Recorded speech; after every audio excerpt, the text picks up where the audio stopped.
ওয়ার্ডের মাঝে আমাদের এই যে এখানে যে টুলগুলো আছে না, আমি এগুলো দেখাচ্ছি এখন দেখুন। সর্বপ্রথম হচ্ছে আমি জিনিসটা এখানে নিয়ে আসছি, okay? Font face. Font face মানে কি, আমরা ধরেন সিলেক্ট করলাম, সিলেক্ট করলে এই যে এই জায়গায় যদি ক্লিক করি, তার মানে এখানে যদি ক্লিক করি আমরা এখান থেকে সিলেক্ট করলে ফন্টটা চেঞ্জ করতে পারি। শুধু এটা না, আরো অনেক আছে। ধরেন আমি এরকম চাচ্ছি, আমি এরকম নিতে পারি। আমি চাচ্ছি ধরেন এই যে এরকম চাচ্ছি, আমি এরকম নিতে পারি। আমার ইচ্ছা মতন আমি আমার এই যে আমি যদি চাই এরকম, তাহলে এখান থেকে চেঞ্জ করতে পারবো। ঠিক আছে? এটা হচ্ছে গিয়ে ফন্ট ফেস। তারপরে একটা দুইটা তিনটা আছে। ঠিক আছে?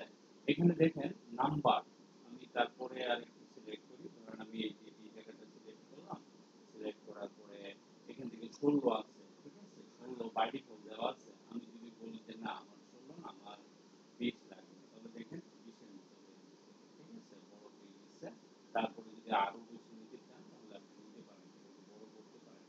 আবার আরো সহজ পদ্ধতিতে ধরেন যে এখানে এ প্লাসের উপরে ক্লিক করলে এটা বড় হয়ে যায়। আর এ মাইনাসের উপরে ক্লিক করলে ছোট হয়ে যায়। মানে হ্যান্ডি আপনি এই দুটো ইউজ করতে পারেন। ঠিক আছে? তারপরে কোনো একটা অংশ যদি আমি বড় হাতের করতে চাই, তাহলে এখানে গিয়ে আবার কিছু সিলেক্ট করলে বড় হাতের হয়ে যাবে। আবার যদি মনে করেন আপনি বলবেন না আমার বড় হাত আমি ছোট হাতের, ঠিক আছে? ছোট হাতে লেখা হয়ে যাবে। তারপরে সেন্টেন্স হয়ে যাবে। তারপরে ক্যাপিটালাইজ ইচ ওয়ার্ড যদি চান তো প্রত্যেক সেন্টেন্সের প্রথম ওয়ার্ডের প্রথম ক্যারেক্টারটা বড় হাতের হয়ে যাবে। ঠিক আছে? এইভাবে আমরা এটা করতে পারি। আবার যদি মনে করেন না আমি আগের অবস্থায় চলে যাবো, এটাকে ক্লিয়ার করবেন, দেখেন একদম আগের মতো যে অবস্থায় ছিলাম। ঠিক আছে? তারপরে আমরা যদি মনে করেন কোনো একটা অংশকে বোল্ড করতে চাই, তাহলে দুইতে ক্লিক করে বোল্ড একদম বোল্ড হয়ে যায়। যদি বলি যে না একটু বাঁকা করবো, ইটালিক, এখানে ক্লিক করলে ইটালিক হয়ে যায়। যদি বলি যে না আমরা আন্ডারলাইন করবো, তাহলে আন্ডারলাইন হয়ে যায়। এখন যদি বলি যে না আমরা আন্ডারলাইন চাচ্ছি না, তাহলে আবার আন্ডারলাইনে ক্লিক করলে উঠা যাবে। যদি বলি না আমরা ইটালিক চাচ্ছি না, তাহলে সোজা হয়ে যাবে। বোল্ড চাচ্ছি না, দুইটা আবার ক্লিক করলে বোল্ডটা উঠে যাবে। ঠিক আছে? তারপরে আবার ধরেন আমি চাচ্ছি বলছি যে না আমার এই অংশটা ভালো না, আমি কেটে ফেলবো, স্ট্রাইক করবো, কেটে কেটে ফেললাম, দেখেন এই অংশটুকু কাটা হয়ে গেছে। আবার বললাম যে না আমার কাটার দরকার নেই, এবার ক্লিক করলে কাটা উঠে যাবে। তারপরে বললাম যে বলে দেখেন আমার এই যে কোঅর্ডিনেট, নেট শব্দটা আমি কোঅর্ডিনেট উপরে উঠাইছি, নিচে নামাইতে চাই, তাহলে দেখেন যে নিচে নেমে গেছে। আবার যদি বলে ইউ আর শব্দটা ইউ ওয়াই উপরে উঠাতে চাই, তাহলে এখানে দেখেন উপরে আমি উঠাবো। ঠিক আছে? তারপরে যখন যদি আমরা বলি যে বললেন না আমরা একটু স্টাইল করে দেখি, ধরুন আমি এই লেখাটা স্টাইল করতে চাই, ইউ ক্যানটা একটু বড় করি, বড় করলে আপনি দেখতে পারবেন কেমন স্টাইল করতে চাই। দেখেন এই লেখাটুকু যদি আমি স্টাইল করতে চাই, আমি বিভিন্ন ধরনের স্টাইল করতে পারি। ধরুন আমি এখানে ক্লিক করলাম, দেখেন আমার এটা স্টাইল হয়ে গেছে। যদি বলেন যে বলেন না এটা তো আমি আরো অনেক অন্য কিছু দিতে চাই, গ্লো দিতে চাই, হ্যাঁ দেন দেখেন গ্লো হয়ে গেছে। যদি বলেন যে বলেন না এটাকে আমি আরো সুন্দর করে শ্যাডো দিতে চাই, এখানে আসলে বিভিন্ন ধরনের শ্যাডো আছে, আপনি দিতে পারেন। রিফ্লেক্স করতে পারেন, হ্যাঁ এটা রিফ্লেক্স হবে নিচে হবে, একটা অংশ এটা রিফ্লেক্স নিচে হয়ে যাবে, আপনি সেগুলো করতে পারেন। তারপর হচ্ছে হাইলাইট, আমি বলতেছি যে না আমি এটা ইম্পর্টেন্ট, এটা হাইলাইট করবো, এই যে টুলসটা আছে এটা হলো হাইলাইটের ব্যাপার। আপনি ইয়েলো করতে পারেন, আপনি গ্রিন করতে পারেন, দেখেন এখানে গ্রিনে ক্লিক করলে গ্রিন হয়ে যাবে। তারপরে যদি বলেন যে না আমি এটাকে এরকম কালার, পার্পল কালার যেটা, হ্যাঁ আপনি পাবেন। ঠিক আছে? তারপর বলেন যে না আমি লেখার কালার চেঞ্জ করতে, হ্যাঁ লেখা সিলেক্ট করে পরেরটা, এটা হচ্ছে লেখার কালার। ঠিক আছে? দেখেন আমি লেখার কালার সিলেক্ট করতে পারতেছি। আমি যদি বলি না আমি লাল নিব না, আমি অন্য কালার নিব, হ্যাঁ তাও নিতে পারেন। তারপরে আসেন এই করবো। এখন ধরেন আমি একটা হেডিং বানাবো, এখানে একেবারে সিম্পল ইউ ক্যান গেলাম, ধরেন আমি এটাকে ক্লিক করে এন্টার দিয়ে নিচে নিয়ে আসলাম, হ্যাঁ এখানে সিলেক্ট করলাম। আমি যখন লেফটে আছি এখন মিডিলে গেলে এখানে ক্লিক করব, তারপরে এটাকে বড় করব। তারপরে দেখুন এই জায়গা থেকে যদি আমি কালার দিই, তাহলে এখান থেকে আমার ব্লকটা হয়ে যাচ্ছে। আমি চাইলে এটাকে বড়ও করতে পারি। ঠিক আছে? তারপরে দেখেন আমি যদি চাই যে এই যে লেখাগুলি আছে না, এগুলি দুইটার মাঝে যে এক গ্যাপ থেকে আরেক মাঝে যে গ্যাপটা আছে সেটা যদি বড় ছোট করতে চাই, তাহলে ইনক্রিজ করলে এখান থেকে বড় হয়ে যাবে। তো আমরা নরমালি ফিক্স করে দিব একটা জায়গায়, হ্যাঁ। তারপরে এটা তো শিখলাম। ধরুন আমি প্যারাগ্রাফে ক্লিক করলাম, আমি তার ব্যাকগ্রাউন্ডে কালার দিতে চাইলে দেখেন একদম হাইলাইট করতে, আমি এই প্যারাগ্রাফের মাঝে ক্লিক করলাম, আমি এই প্যারার অংশটুকু একটা পিছনে একটা ব্যাকগ্রাউন্ড দেবো, কত সুন্দর দিয়ে দিতে পারতেছি, সিম্পল।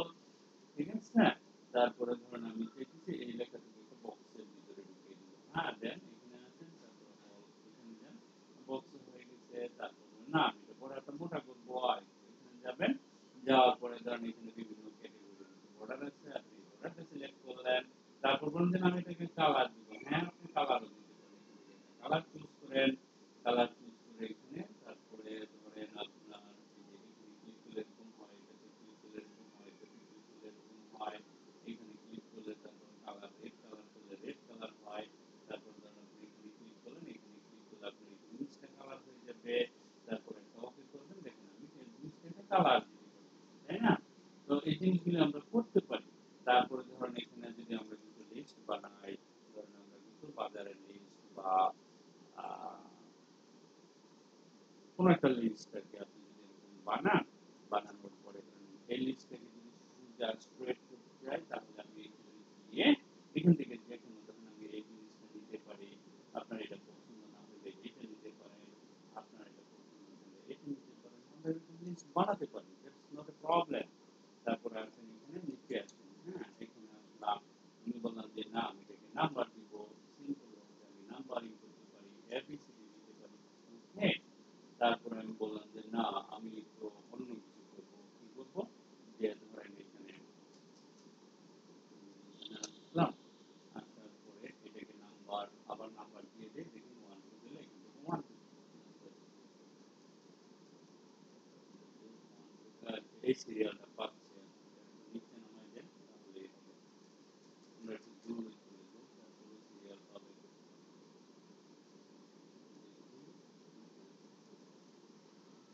এটা দেখবো সাপোজ ধরেন আমরা কিছু এটা ডিলিট করে দিই, ঠিক আছে? ধরেন আমরা এখানে লিখলাম fruit, fruits লিখলাম, এন্টার দিবেন, ট্যাব দিবেন, তারপরে এখানে আসলাম, হ্যাঁ তারপরে ম্যাঙ্গো, বানানা, আপেল, তার আন্ডারে ফ্রুটস এর আন্ডারে আমরা এগুলো দিতে পারি। তারপরে এখানে যে তার ক্যাটাগরি চেঞ্জ ডিজাইন চেঞ্জ করতে পারতেছি, তাই না?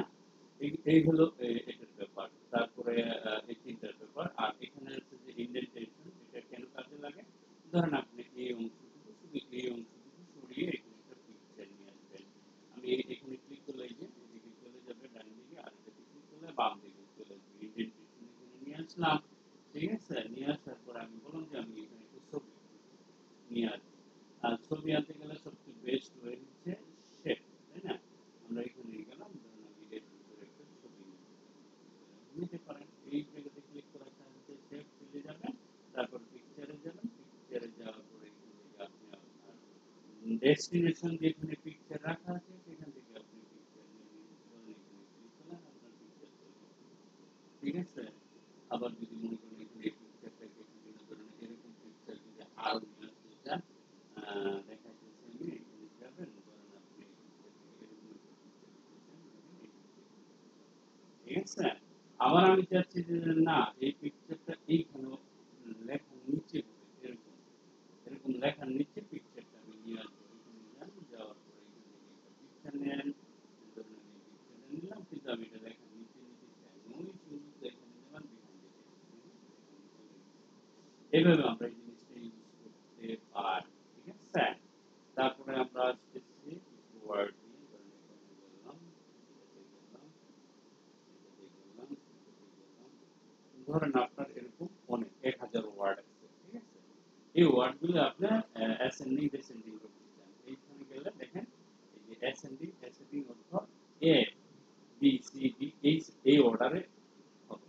আবার যদি আমরা এখানে গিয়ে ডিসেন্ডিং ব্যবহার করি, ধরেন আমি এখানে গেলাম, এই যে ডিসেন্ডিং এ ক্লিক করলাম, তো উল্টাটা হয়ে যাবে, টি থেকে জেড থেকে উপর দিকে হবে, আর অ্যাসেন্ডিং মানে এ থেকে নিচের দিকে যাবে, এই হলো ব্যাপার। আর হলো শো হার্ট, আপনি এখানে ক্লিক করলে দেখাবে জিনিসটা কোথায় কোথায় প্যারাগ্রাফ স্টপ হয়েছে, হ্যাঁ এই জিনিসগুলো দেখাবে, আবার ক্লিক করলে চলে যাবে, এই হচ্ছে ব্যাপার। এই টুলগুলো দেখুন, এগুলো আমি রিভিশনের জন্য আমি ভিডিওটা দিচ্ছি, আপনারা যারা ক্লাস করছেন তারা হয়তো কোথাও কোথাও বোঝেন না, হ্যাঁ স্কিপ করে গেছেন, একটু দেখে গেলে মনে পড়ে যাবে। তারপরে আসলে এই যে হেডিং এর ব্যাপারটা, এই হেডিং আনহেডিং এগুলো ধরেন আপনার এটা একটা ডকুমেন্ট, হ্যাঁ এই যে এটা আমি কন্ট্রোল এ চেপে এখানে ক্লিক করে আমি আগের অবস্থানে চলে গেলাম। তো এই জিনিসটা কি কাজে লাগে, সিম্পল, ধরেন পারেন আপনি। আমি লিখলাম GC state info PEC state. আমি যখন এটা সিলেক্ট করব, দেখেন এখানে টাইটেল আছে, এটা তোমার টাইটেল। আপনি এখানে টাইটেলে ক্লিক করবেন, দেখেন অটোমেটিক সে টাইটেল নিয়ে আসবে। ঠিক আছে, টাইটেলে ক্লিক করেন, দেখেন একটা নিচে একটা রেখা হচ্ছে সুন্দর। ঠিক আছে, টাইটেল দেখে দিয়ে দিচ্ছে। হ্যাঁ, আপনি যদি এটাকে টাইটেলটা একটু ক্যাপিটালাইজ করতে চান, তাহলে আপনি এখানে ক্লিক করলে দেখেন এটা একটা ক্যাপিটালাইজ টাইটেল। তারপর লেসন 1, ধরেন লেসন 1 সিলেক্ট করে আপনি আরেকটু এটাকে মডিফাই করতে চান, ধরেন আপনি এটাকে অন্য ক্যাটাগরি যদি দেন, সাপোজ ধরুন একটু বাঁকা করে দিতে পারতেছেন, সোজা করে দেন, এরকম স্টাইল দেন, স্টাইল দিতে পারবেন। মূলত এই যে হেডিং দেওয়ার জন্য, স্টাইল দেওয়ার জন্য, হ্যাঁ, কালার অলরেডি দেওয়া আছে। এইখানে ক্লিক করলে আরো পাবেন বিভিন্ন ধরনের হেডিং আছে। আপনি এই হেডিং এর সাথে জাস্ট খালি দেখে যেটা পছন্দ লাগে দিতে পারেন। টাইটেল দেওয়ার জন্য মূলত এই কাজগুলো ব্যবহার করা হয়। ঠিক আছে, তারপরে আপনি এই ধরনের এখানে গিয়ে সিলেক্ট করলেন, সিলেক্ট করার পরে এখানে দেখেন অনেক ধরনের কালার আছে, বিভিন্ন কালার আছে, আপনি বিভিন্ন কালার চুজ করতে পারেন। হ্যাঁ, টাইটেলের হেডিং এর কালার, টাইটেলের কালার এখান থেকে দিতে পারেন। ওকে, দেওয়ার পরে আছে ফাইন্ড। ধরুন আপনি এখানে ফাইন্ড রিপ্লেস সিলেক্ট অল। হ্যাঁ, ফাইন্ড ফাইন্ড মানে হচ্ছে ধরুন আপনি এখান থেকে একটা ডকুমেন্ট ফাইন্ড করবেন, তাহলে আমরা কি করব, ফাইন্ডে ক্লিক করব। ফাইন্ডে ক্লিক করার পরে অপশন আসবে। সাপোজ আপনি ডকুমেন্টটা সিলেক্ট করবেন, দেখেন আমি ডকুমেন্টটা এখানে সিলেক্ট করার সাথে সাথে এখানে এই যে ডকুমেন্টটা আছে না, এই ডকুমেন্টটা যদি আমরা এখানে টাইপ করি, ধরেন লিখলাম ইউসিউএমইএনজি, দেখেন ডকুমেন্টটা লেখার সাথে সাথে ডকুমেন্ট এখানে যেখানে সিলেক্ট হয়ে গেছে। ঠিক আছে, আমি যদি রিপ্লেসে ক্লিক করে এখানে রিপ্লেস হয়ে যাবে। এখানে ধরেন ডকুমেন্টের পরিবর্তে আমি লিখলাম সেলেক্ট। ওকে, সেলিং লেখাটা রিপ্লেস অল করেন, দেখেন সব জায়গায় এখানে কি হয়ে গেছে, সেলিং। ওকে, তো আমি এখানে যদি দেখি, চেক করি যে সেলিং কি সত্যি চেঞ্জ হচ্ছে, সেলিং লেখেন, দেখেন সব জায়গায় দেখা যাচ্ছে দেখবেন ডকুমেন্টের পরিবর্তে সেলিং। ওকে, আর এই অংশটা হচ্ছে আমরা সাধারণত ধরেন কন্ট্রোল এ ইউজ করে পুরোটা সিলেক্ট করি, তাই না? কন্ট্রোল এ ইউজ করে পুরোটা সিলেক্ট করি। সিলেক্ট করার পরে কি করি আমরা, যে কোনো চেঞ্জ পরিবর্তন করতে পারি। কিন্তু আমি যদি শর্টকাটটা মনে না থাকে, এখানে গিয়ে সিলেক্ট অলে করলে আপনার এটা সিলেক্ট হয়ে যাবে। ওকে, সো আমরা শেষ করলাম ফাইল, আজকে একটু আগে ভিডিও দিলাম। তারপরে হচ্ছে গিয়ে আপনার এই যে হোমের আন্ডারে যতগুলো আছে আমি এক ভিডিওতে সুন্দর করে কভার করছি। আপনারা যারা ক্লাস করছেন, কোথাও একটু বুঝেন নাই, তারা আবার এটা দেখে দেখে প্র্যাকটিস করতে পারবেন। বিশেষ করে যারা ডাটা এন্ট্রি জব করবেন বা অফিসিয়াল কাজ করবেন, অথবা বিটিভি বাংলাদেশ কারিগরি শিক্ষা বোর্ডে পরীক্ষা দিবেন, তাদের জন্য তো মোস্ট। এইভাবে শিখলে আপনার, হ্যাঁ, একটু শিখে হবে, অর্থাৎ কোথাও কোনো কিছু বাকি থাকবে না। আমার বেসিক পর্বটা শেষ হলে তারপর আমি অ্যাডভান্স লেভেলের কাজ শিখাবো। যেমন ধরেন এখানে ক্লিক করলাম, এখানে যা আছে এগুলো অ্যাডভান্স লেভেলের কাজ। ঠিক আছে, এখন দেখালে মাথায় ঢুকবে না, যেমন প্রত্যেকটা ভিতরে আছে না, এই জিনিসগুলিও ইম্পর্টেন্ট, এগুলো আমি শিখাবো পরে। হ্যাঁ, ক্লাসে শিখাবো। আর ভিডিওর মধ্যে তো সবকিছু শেখানো সম্ভব না, আর ভিডিও দেখে মোটামুটি প্র্যাকটিস করা যায়, কিন্তু আপনাকে প্রফেশনাল কিছু করতে গেলে আপনাকে প্র্যাকটিক্যাল ক্লাস করতেই হবে। ঠিক আছে, okay, thank you very much for watching.